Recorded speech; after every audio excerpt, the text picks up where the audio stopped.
India में एक बात पक्की है कि लोगों का सेविंग्स को लेके एटीट्यूड जो है वो थोड़ा सा चेंज हो चुका है। और अब आज की डेट में लोगों की फाइनेंशियल सेविंग्स की बास्केट में म्यूचुअल फंड्स का एक बहुत बड़ा कंट्रीब्यूशन है, जो कि आज से 10 साल पहले बिल्कुल नहीं था।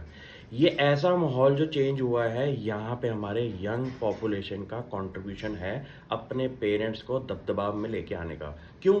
क्योंकि आज की डेट में हमारे जो पेरेंट्स थे वो रियल एस्टेट, गोल्ड जैसी इन्वेस्टमेंट्स के अंदर हैविली इन्वेस्टेड थे। और 10 साल के टाइम पीरियड में ये यंगर पॉपुलेशन ने टेक्नोलॉजी का यूज़ करके अपने पेरेंट्स के अंदर ये माइंडसेट चेंज लेके आए हैं।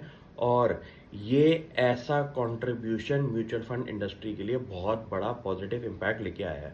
अब आप छोटी सी बात सोचिए कि इंडिया के अंदर फाइनेंशियल सेविंग्स की जो बास्केट है वो बहुत बड़ी होने वाली है।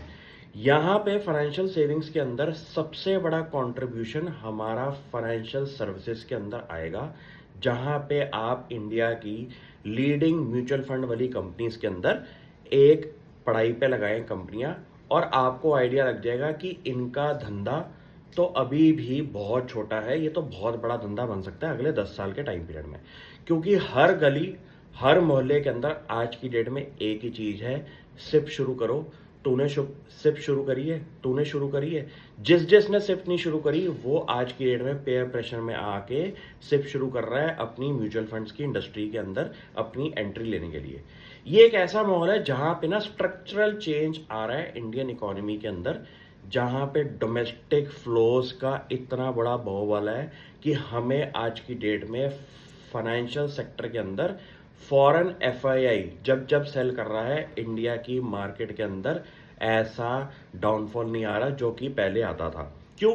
आज की डेट की हम अगर बात करें तो डोमेस्टिक फ्लोज इतने स्ट्रांग हैं बिकॉज ऑफ सिप कि इंडिया की फॉल के अंदर हर फॉल को बाय किया जा रहा है इस डोमेस्टिक म्यूचुअल फंड से।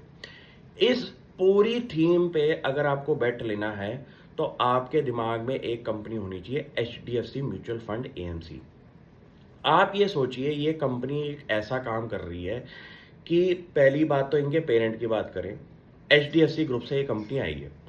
इनका ना सिंपल सा एक ही मैंडेट है, काम अगर करना है ना तो टॉप 3 में रहना, नहीं तो वो काम ही नहीं करना। ये थ्योरी इनकी इतनी तगड़ी चल रही है कि ये किसी भी इंडस्ट्री के अंदर काम करते हैं तो टॉप 3 पे ही काम करते हैं, चौथे पे तो इनको मज़ा ही नहीं आता, क्योंकि आदत बन चुकी है एग्रेसिव काम करने की। सिंपल सी बात सोचिए, Q1 के अंदर कंपनी का जब रिजल्ट आया है वहाँ पे कंपनी ने अपने क्या बढ़िया नंबर दिखाए हैं। एक क्वार्टर के अंदर कंपनी का 26% से पैट इंप्रूव हुआ है लास्ट ईयर के कंपैरिजन पे।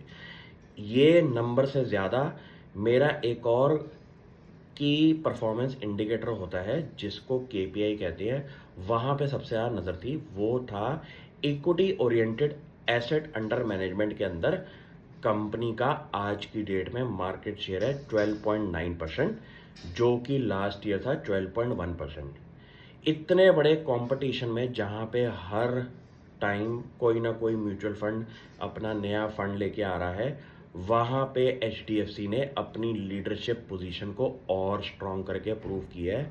यहाँ पे ना इनका बहुबला रहने वाला आने वाले फ्यूचर में भी। क्यों? पहली बात तो डिस्ट्रीब्यूशन इनका इतना स्ट्रॉन्ग है बैंकिंग सेक्टर के अंदर कि यहाँ पे इनके पास बैंकिंग सेक्टर के कस्टमर्स अपने आप कन्वर्ट हो जाते हैं म्यूचुअल फंड्स के अंदर। प्लस डिजिटल लैंडस्केप के अंदर कंपनी ने अपनी मार्केटिंग एफर्ट्स करके इतना बड़ा इंफ्रास्ट्रक्चर जो खड़ा किया है, वहाँ पे भी इनकी इजी सेलिंग होती है, जिसकी वजह से आप अगर नोटिस करेंगे इनके इंडिविजुअल इन्वेस्टर्स आज की डेट में बहुत बड़ा नंबर बन चुका है। मोर देन 10 मिलियन से ऊपर का नंबर पे आज कंपनी खड़ी हुई है। और यहाँ पे आपको ये देखना है कि इनका ऑपरेशन काम के अंदर ऑपरेटिंग मार्जिन है मोर देन 45% का।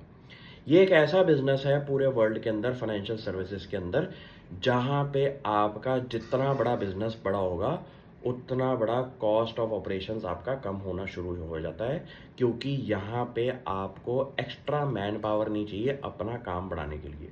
क्योंकि एक फंड मैनेजर आज 1 लाख करोड़ का फंड संभाल रहा है या 2 लाख करोड़ का फंड संभाल रहा है, उसकी एक्सपर्टीज तो 10,000 करोड़ के फंड पे भी सेम थी।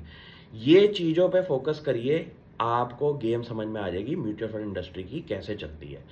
ऐसा काम करना शुरू कर दीजिए और मैं आपको गारंटी से कह सकता हूँ कि अगर आप हर सेक्टर के अंदर लीडर पे ही बेट कर लें अगले 10 साल के लिए, तो शायद आपको कोई दिक्कत आने नहीं वाली। क्यों? क्योंकि आप कुछ नहीं करेंगे, हर 6 महीने, 3 महीने के टाइम पीरियड में एक बारी कंपनी के प्रॉफिट आफ्टर टैक्स की ग्रोथ देख लीजिए, कॉन्फिडेंस बिल्डअप हो जाता है। छोटा-छोटा काम करना शुरू कर दिए, अपने आप आपका माइंड फ्रेम शेयर बाज़ार की तरफ थोड़ा-सा चेंज होना शुरू हो जाएगा। प्राइज़ेज़ के अलावा आप कंपनियों के धंधों में जाना शुरू कर दीजिए कि ये धंधा चलाते कैसे हैं।